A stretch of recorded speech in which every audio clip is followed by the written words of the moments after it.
Il est ingénieur spécialisé en technologie solaire et système électrique. Il est consultant indépendant et responsable de Ferra Satisfaction. C'est bien ça.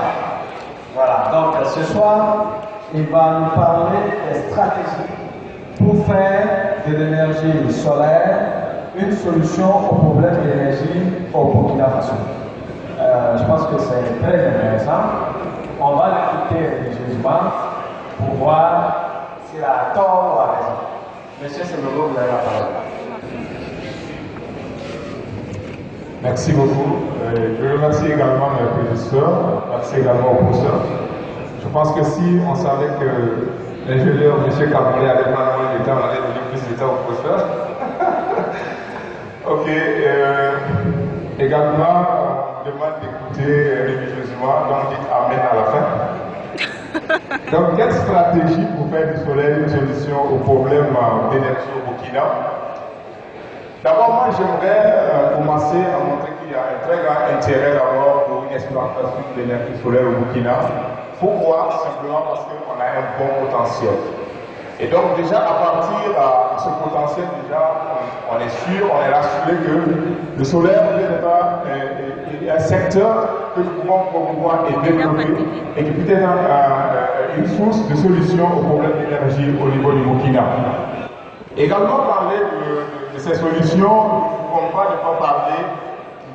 ne pas faire un état des lieux de l'énergie au niveau du Burkina et parler des différentes structures qui interviennent. Vous savez, il y a beaucoup de structures qui travaillent dans le domaine de l'énergie et qui travaillent à promouvoir le secteur de l'énergie au niveau du Burkina. Et parmi ces structures, on ne peut pas également ne pas faire cas de la SONABEL. Et je pense qu'avant cette communication, avant cette phase, on a évoqué tellement le cas aussi avec l'énergie que nous disposons et les difficultés que nous avons au niveau avec cette structure, notamment les différents délestages, le coût du kilowattheure vendu, mais également la couverture qui est limite. Ça veut dire que le fait que la couverture n'est pas totale sur le plan national. Également, quand on regarde au niveau de l'énergie au Burkina, tout en parlant de l'état des lieux, on se rend compte, quand on fait un peu d'historique, en 2010, la couverture était autour de 20% au niveau national et visait à 30% en 2015. Et chose curieuse, en 2014, lors d'une communication, le ministre à l'époque disait que le taux d'accès était inférieur à 20%. Est-ce que vous voyez, en 2010, on avait un taux de 20% avec des prévisions pour 60% en 2015. En 2014, on est moins de 20% et on peut alors se poser une question. Est-ce un succès ou un échec?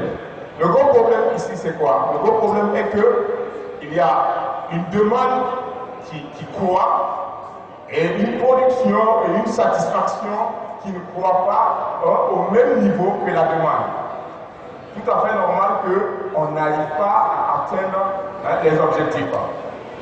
Et quand on continue de faire l'état des lieux, et surtout ce qui est intéressant, et qui commence à donner un peu le sujet de ma communication, lorsque vous regardez en 2013, nous avons eu une production locale et plus les importations qui s'élevaient à 1140 gigawattheures, avec une énergie vendue qui est autour de 950 gigawattheures.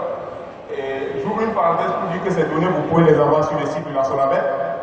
Mais ce qui est intéressant ici, c'est de voir, nous avions tenté de faire une comparaison en termes de mégawatts crête solaire pour la même production. On se rend compte que si on avait un système de 625 mégawatts crête installés, on allait avoir la même production en 2013. Et les 625 mégawatts crête installés représentent environ 2 500 000 panneaux, soit 450 hectares d'espace. Ou encore, ce qui est très intéressant, environ 15 000 superficies de 300 mètres carrés. Ça veut dire environ 15 000 immeubles.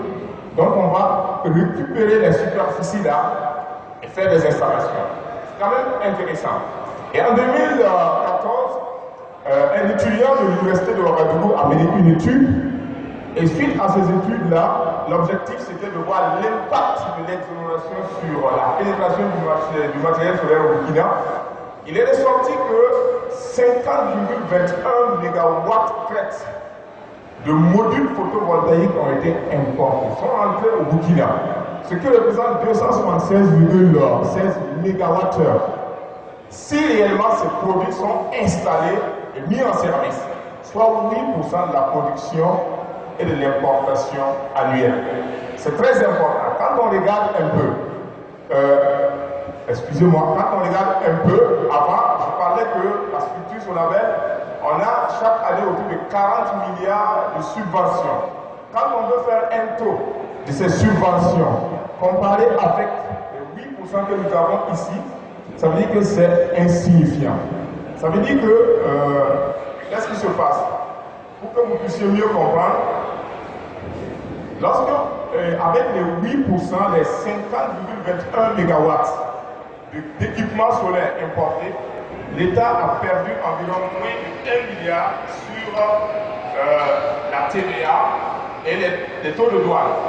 Et quand on fait une comparaison de ces 8% en termes de production, ça veut dire si c'était la subvention au niveau de la Sonabel, elle représentait environ 3 milliards 200. Ce qui est très important. Ça veut dire qu'on aurait beaucoup à gagner, davantage à subventionner et à ouvrir pour que le matériel puisse rentrer en hors d'exploitation.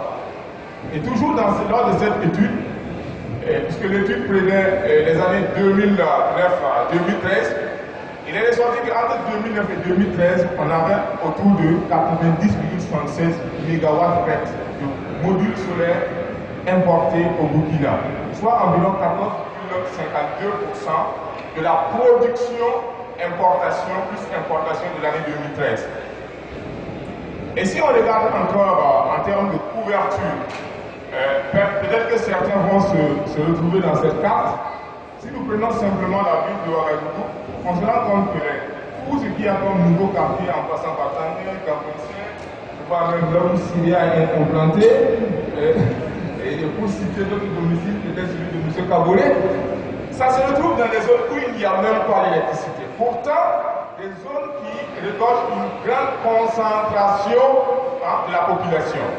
Est-ce que vous voyez? Et quand on parle de ce taux-là, on ne prend même pas en compte ces localités, ces ménages ou bien ces domiciles qui sont dans ces zones. Je sauterai un peu le côté de la législation. Tous nous savons très bien que depuis un certain temps, voilà, les produits sont hors taxe, hors douane, il y a la liberté de les installer. Mais ce qui est important ici que je veux faire sortir, c'est qu'à l'heure actuelle, nous avons toujours un taux de 5%. Je pense que certains pourront le confirmer toujours, de 5% au niveau du matériel solaire. Ce qui est quand même élevé pour moi, si on se retrouve dans une situation où on a un problème d'énergie et on doit toujours subventionner. Pour moi, c'est complètement élevé, c'est 5% pour qu'il n'y ait même pas un taux sur le matériel. Sinon, rien ne servirait la subvention. Alors, quelles sont les solutions qu'il faut apporter? Pour nous, il faut prendre en compte les applications thermiques. Nous les oublions complètement, pourtant très important. Le professeur Koulibaly disait en 2010 au niveau des citoyens, c'est inadmissible qu'on installe des chauffe-eau électriques au Burkina pendant que nous avons le soleil qui nous brûle la tête. Moi, je trouve que quand vous regardez un chauffe-eau électrique, la consommation c'est entre 1000 et 2000 et même 3000. Représentant environ 3 souscripteurs ou 3 abonnés de 3 ampères au niveau de la Sonabel. Imaginez une seule personne qui a un chauffe-eau électrique et qui représente la consommation de 3 abonnés de 3 ampères. C'est très élevé. L'énergie aujourd'hui c'est une nécessité. Il faut également initier des projets pour nous de projets de zéro chauffe-eau électrique au Burkina en 2025. Pourquoi pas? C'est faisable. Imaginez un chauffeur électrique que vous payez à 170 000 et qui doit être un grand impact négatif pour les voisins. Pour moi, si on mettait le taux de dédouanement ou d'importation des chauffeurs électriques à 400%, c'est pas mauvais. Ça veut dire que toute personne peut décider librement si c'est lié à 400%, si je dois le payer à 1 million, 2 millions et je le fais, il n'y a pas de problème. L'État gagnerait des ressources à ce niveau et réinjecter dans les énergies renouvelables. il faut décourager également l'utilisation des climatiseurs. On en a parlé ici des climatiseurs ordinaires que nous avons. Actuellement, on a des climatiseurs hybrides et solaires. Aujourd'hui, un jeune fonctionnaire qui vient de prendre fonction rapidement, il va payer un climatiseur à 130 000. Peu importe même s'il doit payer 40 000 à la fin du mois. Oublions que de l'autre côté, il y a un monsieur qui est en train de vouloir finir ses études et qui a besoin d'électricité. À cause de son climatiseur, il est stage de façon générale. C'est-à-dire qu'il faut augmenter même les taxes à ce niveau et réduire. Ça veut dire qu'en ce moment, on pourra avoir des fonds qui vont permettre de réduire encore, de subventionner encore les énergies renouvelables et ce qui va permettre un grand développement.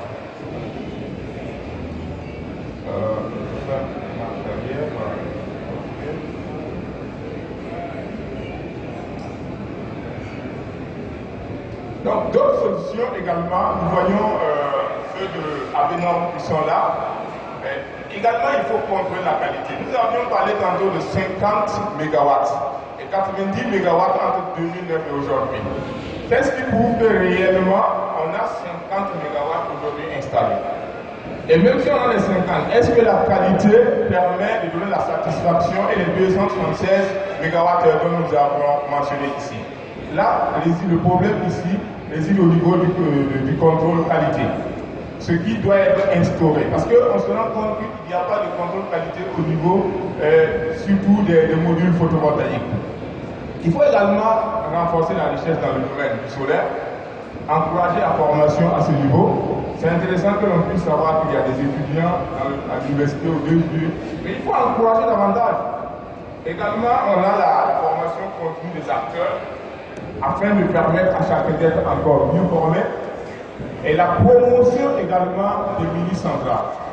Et à ce niveau, figurez-vous que depuis 2008, on a entendu parler de la centrale de Zakouli, jusqu'à aujourd'hui qui n'est pas encore installée. Pour nous, on pensait que si on avait des centrales, des mini-centrales de 50, de 100 kW ou de 1 MW qui étaient promus, à la date d'aujourd'hui, même si on n'avait pas les 30 MW déjà installés, on aurait peut-être même 10 MW déjà installés. Ce qui allait être une grande contribution pour le secteur de l'énergie. L'exploitation de la surface de certains immeubles, on salue ici par exemple l'exemple du ministère de l'Environnement, M. Laïdala, la primature, l'EDF, etc. Et donc, par exemple, si on avait par exemple des mini-centrales de ce genre, à la date d'aujourd'hui, je me dis que les 30 peut-être on l'aurait déjà réparti. Et moi, je penserais que, peut-être la Slovène ne serait pas d'accord, de convertir la subvention au profit des centrales solaires, remis encore à la gestion de la Sonabel. En ce moment, je pense qu'ils pourront récupérer cette énergie qu'ils auront vendue en termes de subvention. La promotion des installations, injection réseau, le professeur Saoudou en parlait tout de suite au Canada, avec une énergie revendue 3 fois plus que l'énergie rachetée. Je pense que c'est des initiatives de subvention également. Par exemple, là, on a des installations comme celle de l'ISAF, du ministère, et M. Eva en parlait. L'injection dans le réseau n'est pas payée. Moi, en tant que privé, si je décide de faire une installation de ce genre, et je sais que le surplus ne sera pas racheté, je préférerais faire des installations isolées, ce qui n'est pas profitable pour l'ensemble du pays. Favoriser l'accès au délivres, le recrutement de techniciens et d'ingénieurs dans ces grandes structures. Malheureusement, on n'en voit pas. Et on peut même dire que pour ceux-là qui consultent les appels à la candidature, n'ont jamais vu. C'est peut-être les cabarets qui favorisent cela. Mais je pense que l'État devrait plus faire à la Sonabel des ingénieurs en énergie solaire recrutés. Ça va booster, ça va encourager les réflexions à l'ONEA, à l'autorité de régulation du secteur de l'énergie, qui n'est même pas bien connue, au niveau du ministère de l'énergie, des mines et des carrières, à les fonds de développement de l'électrification, au niveau des plateformes multifonctionnelles. Les ingénieurs devaient être recrutés, les techniciens pour les suivre. Les gens oublient. Au niveau des centrales de la Sonabel, il y a chaque fois des ingénieurs et des techniciens qui sont là pour surveiller. Et dans les installations solaires, on oublie de mettre des techniciens pour surveiller. Là, il y a un problème. Pourtant, c'est de la production aussi. Et le secteur du solaire est aussi laissé à la gestion du secteur privé. C'est vrai que M. Cameron dit qu'il faut laisser à la gestion du secteur privé, mais il faut aussi une implication du gouvernement, de l'État, des politiques. Et on félicite cette année le ministère de l'Énergie qui s'est engagé également avec le CFO. On a l'implication de la SONABEL dans les projets solaires, et là, j'ouvre une petite parenthèse. Un soir, je passais vers le siège de la SONABEL. À ma grande surprise, il y avait des stars, ils étaient aussi dans le noir. Je me suis posé la question, quelle est le bon? Il vous reste 2 minutes. Merci.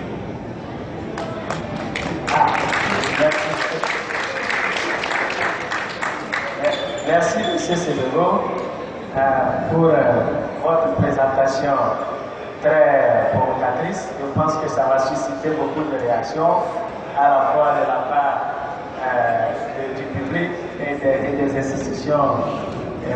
Personnellement, j'aime ce genre de présentation. Bon, la transition directement avec